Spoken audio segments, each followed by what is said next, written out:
जय श्री राधे, जय जय श्री कृष्णा। मित्रों, मैं पंडित महेश पाठक सीधा वृंदावन से, हमारा यूट्यूब का चैनल ज्योतिष सेवा वृंदावन, उसके माध्यम से मैं अपने सभी दर्शकों का हार्दिक स्वागत करता हूं, अभिनंदन करता हूं। आज बात करते हैं आपसे राहु महाराज की, वो मायावी ग्रह जिसके बारे में बात करते हुए अच्छे अच्छे ज्योतिषी, अच्छे ऋषि मुनि, संत, महापुरुष भ्रमित हो जाते हैं। जब देवताओं को उसने भ्रमित कर दिया तो इंसान की उसके सामने क्या औकात है। विष्णु भगवान को छल कर उसने अमृत पिया और देखिए अमर हो गया। ये था राहु का छलने वाला प्रभाव। आज की बात करेंगे तो राहु कहाँ नहीं है। ज़मीन पर, आकाश में, मशीनों में, साइंस में, जल में, थल में, नभ में, राजनीति में, इंसान के ज़मीर में, क्योंकि आजकल इंसानियत तो ख़त्म हो चुकी है। अब ज़मीर जो है वो हो गया है सेल्फिश, अपने बारे में सोचना, दूसरा जाए भाड़ में। आदमी को सिर्फ अपना फ़ायदा देखना है, दूसरे से कोई मतलब नहीं, चाहे उसका भाई है, चाहे उसका बाप है, चाहे उसका बेटा है, चाहे उसका मित्र है, सिर्फ आदमी अपने बारे में सोचता है। तो ये आज के इंसान का ज़मीर है। उसके अंदर भी राहु है। हमारे घर में, हमारी रसोई में आपको मीडिया के अंदर राहु मिलेगा, आपको फिल्मों के अंदर राहु मिलेगा, आपको हर सीरियल में राहु दिखाई देगा। यहाँ तक कि जैसे यूट्यूब चैनल को आप देखते हैं, ये चैनल भी राहुमय है। बिना राहु के यूट्यूब के अंदर ना आप जा सकते हैं, ना आप प्रोग्राम देख सकते हैं। ये सब राहु की माया है। चमक दमक जो है सब राहु की है। ऐसा लगता है मित्रों जैसे ये संसार पूरा राहुमय हो गया है। राहु ही राहु है और कुछ नहीं है। राहु हमारी कुंडलियों में अच्छा या बुरा दोनों प्रकार का प्रभाव देता है। अच्छा कम देता है, बुरा ज़्यादा देता है, इसलिए व्यक्ति इससे डरता है। आज शनि से ज़्यादा राहु का खौफ है। शनि तो आपको सिर्फ आपके कर्म का फल देता है, लेकिन राहु तो आपने जो कर्म नहीं किया और आप उसको करने का मन में विचार बना रहे थे, वो उसका भी आपको फल सूद सहित देता है। तो ये है राहु की माया। इसको कहते हैं मायावी छलिया ग्रह राहु। आज उसी की बात आपसे करते हैं। तो आज की बात करेंगे हम मीन राशि की। मीन राशि से राहु का गोचर द्वितीय भाव में हो रहा है, मेष राशि में। राहु यहाँ बैठ के पिछले करीब 18 महीने से मीन राशि वालों का इसने हौसला बिल्कुल पस्त किया हुआ है। मीन राशि ब्राह्मण वर्ण की राशि है। सीधे साधे आदमी होते हैं, ज़्यादा सोच विचार नहीं करते, किसी से बदला नहीं लेते हैं, बहुत सीधे स्वभाव के होते हैं। और राहु महाराज इनके द्वितीय भाव में बैठ करके पिछले 18 महीने से इनको बहुत परेशान कर रहा है।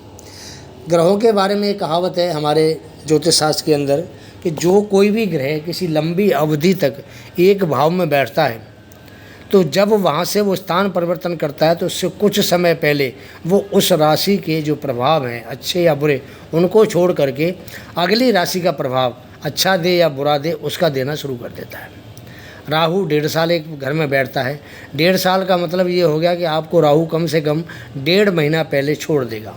जब 1.5 महीना पहले आपको छोड़ेगा तो सितंबर से, क्योंकि 30 अक्टूबर को राहु ने चेंज होना है, तो आप ये मान के चलिए कि सितंबर से राहु का जो प्रभाव है वो आपको दूसरे भाव का यानी मीन राशि का आपको प्रभाव देना शुरू कर देगा। ये प्रोग्राम मीन राशि वालों के लिए ही है। और सितंबर के बाद में मीन राशि पर राहु का प्रभाव देना शुरू हो जाएगा। अभी बात करते हैं कि राहु जो पिछले 18 महीने से 17 महीने से आपको आपके द्वितीय भाव धन भाव में बैठ करके, मेष राशि में बैठ करके जो परिणाम दे रहा था, उसकी वजह से आपको क्या क्या दिक्कतें महसूस हुई थी, उसी के बारे में अभी आपसे बात करते हैं। देखिए, राहु आपके धन भाव में बैठा हुआ था। धन भाव में बैठने से मीन राशि, मीन लग्न वालों के लिए धन के इसने सारे ही रास्ते बंद कर रखे थे। कहीं से भी ऐसा कोई कोना नज़र नहीं आता था जहाँ से धन की ठीक आमदनी हो तो वो अपने परिवार का, अपने घर का गुजारा ठीक तरह से कर पाए। दूसरी बात, राहु यहाँ बैठ करके घर में परिवार के लोगों के साथ में किसी न किसी बात पर झगड़े फसाद की जड़ बना रहा था। उसका कारण था आदमी की अपनी वाणी, क्योंकि ये वाणी का भाव भी है, बोलचाल का भाव भी है। अगर आप परिवार में किसी के साथ में गलत व्यवहार करेंगे, गलत वाणी का, गलत शब्दों का इस्तेमाल करेंगे, तो भाई परिवार में तो देखो कोई न कोई आपके साथ में वारदात जरूर होगी, कोई न कोई डिस्प्यूट आपके साथ जरूर होगा। तो पिछले 16-17 महीने से राहु बैठ के यहाँ आपको यही दे रहा था। आपके परिवार में कटुता बढ़ रही थी, आपके परिवार वाले आपकी सपोर्ट नहीं करते थे, आपके परिवार में कोई न कोई ऐसी बात ज़रूर होती थी जिससे आपके दिमाग में तनाव रहता था, क्योंकि राहु हमेशा दिमाग में मानसिक तनाव देता है। तो राहु का यहाँ बैठना आपके परिवार के लिए ठीक नहीं था और आपके लिए भी ठीक नहीं था। अब बात करते हैं राहु की जो दृष्टि है वो आपके छठे घर पे जाती है। छठवां घर आमतौर पे हमारे दुश्मनों का घर होता है, हमारी बीमारियों का घर होता है और ख़ास करके हमारे सिर पे जो कर्जा होता है उसका घर माना जाता है। तो राहु वहाँ बैठ कर के जब इसकी दृष्टि छठे भाव पे जाती है, इसने हमें कोई ना कोई रोग दिया, रोग की वजह से हमारा खर्चा ज़्यादा हुआ, धन की कमी थी इसमें भी खर्चा ज़्यादा हुआ, तो आदमी वैसे परेशान हो गया। एक तो कमाई 1 रुपया है, खर्चा 1.5 रुपया है या 2 रुपया है, आदमी कहाँ से बर्दाश्त करेगा। तो उसकी जो दृष्टि छठे भाव पे आ रही थी, आने से सिर पे कर्जा बढ़ना शुरू हो गया। भाई जब खर्चे ज़्यादा होंगे, लिमिट से ज़्यादा खर्चे होंगे, जिसको कहते हैं फालतू के खर्चे, एक्सपेंडिचर जो होंगे आपके ज़्यादा हो रहे हैं, जिसको नेसेसरी अननेसेसरी आप कैसे भी कह सकते हैं, जायज़ और नाजायज़। तो ये जब खर्चे होंगे तो जो खर्चे हैं, और मित्रों जब एक बार सिर पे कोई कर्जा चढ़ जाता है तो उस कर्जे को उतारना बड़ा भारी पड़ता है।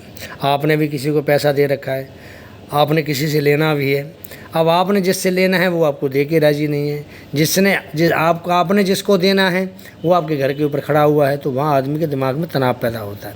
उससे क्या होता है, दुश्मनी ज़्यादा बढ़ती है। आपने जिस आदमी को पैसा देना है, आप उसको नहीं देंगे तो वो आपका दुश्मन बन जाएगा, आपके साथ में उल्टा सीधा व्यवहार करेगा, गलत वाणी का प्रयोग करेगा, आपको गुस्सा आएगा, मारपीट भी कई बार हो सकती है। मारपीट होगी तो फिर वो कोर्ट कचहरी के लफड़े हैं, तो छठे भाव से वो भी हम देखते हैं कोर्ट कचहरी के। तो यहाँ कई बार ये भी प्रभाव हो जाता है, आपके साथ में कोई जुडिशरी का भी केस बन सकता है। तो यहाँ जो राहु की दृष्टि पड़ रही है वो बढ़िया प्रभाव नहीं देगी। अच्छा, ये भाव कंपटीशन का भी भाव होता है। मानो हमने किसी कंपटीशन में, हमारे छात्र हैं, बच्चे हैं, हिस्सा लेना चाहते हैं, तो उनको भी बार बार सफलता मिल रही है, कंपटीशन को क्लियर नहीं कर पा रहे हैं, उनके सामने भी दिक्कत वाली बात है। राहु की जो 7वीं दृष्टि है वो आपके अष्टम भाव पे पड़ती है। देखिए अष्टम भाव कितने भाव शो करता है। पहली बात तो ये हमारा आध्यात्मिक भाव है, दूसरी बात हमारी मृत्यु का भाव है, तीसरी बात ये ससुराल का भाव है, चौथा भाव ये शमशान का भाव है, 5वां भाव हमारे पैतृक संपत्ति का भाव है, 6वां इससे हम हमारी कोई LIC वगैरह हो, इंश्योरेंस वगैरह हो, उसका भी भाव है। बहुत सारी चीज़ों का इसके बारे में विचार करते हैं। अब राहु की यहाँ जो दृष्टि आ रही है वो आपको ससुराल पक्ष से आपके रिश्ते खराब करवाएगी। तो आप इस चीज़ का ध्यान रखें कि ससुराल से आपके रिश्ते ना बिगड़ें। तो रिश्ते ससुराल से बिगाड़ने का मतलब आप समझते हैं क्या होता है। दूसरी बात, जो पैतृक संपत्ति है आपकी, घरेलू जो प्रॉपर्टी है, उसके अंदर भी कहीं ना कहीं राहु झगड़ा कराएगा। आपके बहनों से, भाइयों से, परिवार के जो लोग हैं उनके साथ में कोई ना कोई ये वहाँ डिस्प्यूट जरूर कराएगा, क्योंकि उसकी 7वीं दृष्टि अष्टम भाव पे पड़ती है। हाँ, थोड़ा आध्यात्मिक ज्ञान आपको देगा, लेकिन पूजा पाठ की तरफ आपको नहीं जाने देगा। ये आध्यात्मिक ज्ञान और पूजा पाठ, भगवान की पूजा अलग अलग चीज़ होती है, लेकिन आपको पूजा पाठ की तरफ नहीं जाने देगा, उसे खींचेगा। आध्यात्मिक ज्ञान आपको जरूर देगा। तो यहाँ बैठकर भी राहु आपको बढ़िया प्रभाव नहीं दिखाएगा। राहु की जो 9वीं दृष्टि है वो पड़ती है आपके कर्म भाव के ऊपर। अब कर्म भाव पे जो दृष्टि पड़ने का फल ये होता है कि आप जो भी कर्म करते हैं, आपके उस कर्म का आपको पूरी तरह से फल नहीं मिलता है। आप जो परिश्रम करते हैं, आप जो मेहनत करते हैं, आपको उसके हिसाब से बिल्कुल भी परिणाम बिल्कुल भी नहीं मिल रहा है, और आपके कर्म में कहीं ना कहीं कमी हो रही है। अगर आप नौकरी करते हैं तो नौकरी में आपकी स्थायित्व नहीं है, नौकरी कई बार छूट जाती है तो दोबारा मिलना भारी हो जाता है। पिछले 16-17 महीने से आपके साथ में यही हालात बने हुए हैं। नौकरी वाले जातकों के लिए परेशानी, जो अपना व्यापार करते हैं, अपना व्यवसाय करते हैं, उनके लिए परेशानी, और कर्म का पूरा फल यहाँ बैठ करके राहु आपको बिल्कुल भी नहीं देता है। ज़िंदगी में भी बहुत उतार चढ़ाव राहु आपको देता है कि जब कर्म ठीक नहीं है, काम व्यवसाय ठीक नहीं है, तो अपने आप ज़िंदगी में उतार चढ़ाव आना। आदमी क्या करेगा? आदमी तो वक्त का खिलौना है, जैसे इसको वक्त घुमाएगा उसको घूमना पड़ता है। अब राहु जैसे घुमा रहा है, हमें तो राहु के साथ चलना पड़ेगा। हम कर क्या सकते हैं? हमारे हाथ में कुछ नहीं है। तो लेकिन मित्रों, अब आपको बताता हूँ कि 30 अक्टूबर को राहु जब मेष राशि को छोड़ करके मीन राशि में आएगा, तो सितंबर से आपको आपके द्वितीय भाव के जहाँ राहु बैठा हुआ था, जिसके परिणाम आपको अच्छे नहीं मिल रहे थे धन भाव के, वहाँ से आपको परिणाम अच्छा मिलना शुरू हो जाएगा। धन की जो आपको दिक्कतें थी, धीरे धीरे करके धन का आपका आवागमन अच्छा बनेगा, धन की समस्या आपकी ख़त्म हो जाएगी। परिवार में जिन लोगों के साथ आपका डिस्प्यूट चल रहा था, आपकी कोई वाद विवाद चल रहा था, वो वाद विवाद में जो रास्ता आपको निकलेगा, वो वाद विवाद दूर हो जाएगा। आपकी वाणी जो कटु हो रही थी, वाणी कठोर हो रही थी, वाणी कर्कश थी, आपकी बातों आपको लोगों को अच्छी नहीं लगती थी, आप कह क्या रहे हैं, सामने वाला क्या सुन रहा है और उसका मतलब क्या निकाल रहा है, वो सब चीज़ें यहाँ से अब बंद हो जाएंगी। तो द्वितीय भाव का जो फल है आपको राहु के परिवर्तन से 1 से 1.5 महीने 2 महीने पहले आपको बढ़िया मिलना शुरू हो जाएगा।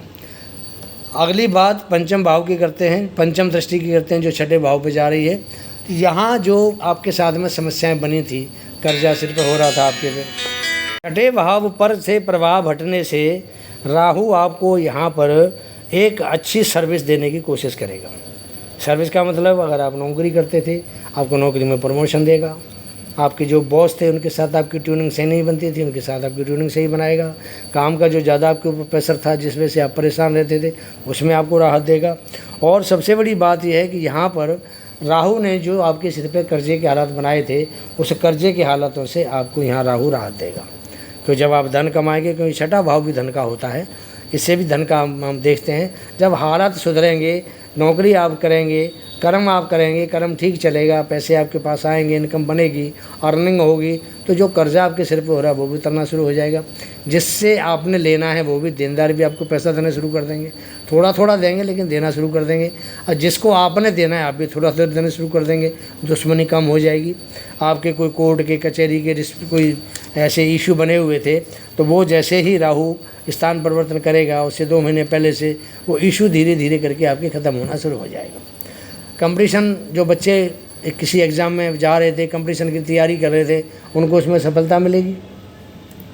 तो यहाँ बैठ कर के कोई छोटा मोटा आपको रोग भी दे रहे थे राहु महाराज, तो वो रोग भी आपके धीरे धीरे करके ख़त्म हो जाएंगे। राहु की जो सप्तम दृष्टि आपके अष्टम भाव पर पड़ रही थी, पैतृक संपत्ति में जो आपको विवाद हो रहा था वो आपका सुलटना शुरू हो जाएगा धीरे धीरे। एक साथ नहीं सुलटेगा लेकिन धीरे धीरे उसमें भी आपको राहत मिलेगी। ससुराल से आपके संबंध बढ़िया बनेंगे। और सबसे बड़ी बात क्या है कि जो कोई इंश्योरेंस का आपका कहीं पैसा फंसा हुआ है, LIC का, इंश्योरेंस का, किसी तरह का कहीं भी आपका कोई पैसा फंसा हुआ था, तो ये आपको यहाँ आकस्मिक लाभ ज़रूर कराएगा। सितंबर के बाद आपको पैसा मिलेगा तो आपको उसको राहत मिलेगी। राहु की जो अगली दृष्टि आपके कर्म भाव पे आ रही थी, कर्म भाव का मतलब होता है हमारा व्यापार, हमारी नौकरी, हमारी जीविका का साधन। अब जो भी था आपका, आप व्यापार करते थे व्यापार में आपको राहत देगा, नौकरी करते थे नौकरी में राहत देगा, नौकरी नहीं है तो नौकरी भी मिलना शुरू हो जाएगी और उसमें एक स्थायित्व तो आपका स्थापित होना शुरू हो जाएगा। और जैसे जैसे इसमें स्थायित्व आपका जब होना शुरू होगा तो आपकी जो जीवन की गाड़ी है वो ठीक ठाक धीरे धीरे करके पटरी पे आने लग जाएगी। पीछे वृश्चिक लगन का हमने वीडियो बनाया था, अब ये जो वीडियो है ये आपको आज मीन लगन का बना रहे हैं। तो मीन लगन और वृश्चिक लगन दोनों ब्राह्मण लगन होती हैं। तो ब्राह्मण लगन कर्क हो, ब्राह्मण वृश्चिक हो, चाहे ब्राह्मण मीन हो, इन लगनों पर राहु का प्रभाव थोड़ा ज़्यादा खराब होता है क्योंकि ये ब्राह्मण वर्ण की लगन है और ये सीधे साधे लोग होते हैं। ब्राह्मण वर्ण मतलब ये एक तरह से आप इनको ये मान करिए सात्विक होते हैं, और जो सात्विक लोग हैं उनके ऊपर राहु का प्रभाव ज़्यादा होता है कि राहु एक राक्षस वर्ण है और राक्षस वर्ण वाला अगर ब्राह्मण वर्ण के ऊपर आएगा, असर करेगा, तो इनको ज़्यादा दिक्कत महसूस होती है। तो मित्रों, ये आपको बताया हमने कि आपके जो मीन लगन वाले जातक हैं उनके साथ में राहु का प्रभाव जो खराब था वो कैसे सितंबर से उनको बढ़िया प्रभाव देना शुरू करेगा। हमारे जो चैनल को देखने वाले दर्शक हैं जो नए हमसे जुड़े हुए हैं उनसे निवेदन है, सबसे पहले हमारे चैनल को सब्सक्राइब करें, जो बेल पुश आइकन उसको ऑल करें और हमारे वीडियो को लाइक करके उसको शेयर अवश्य करें। अगला वीडियो लेके आपके सामने फिर शीघ्र हाजिर होंगे, तब तक के लिए आज्ञा दीजिए। जय जय श्री राधे, जय जय श्री कृष्ण, राधे राधे कृष्ण, राधे राधे कृष्ण।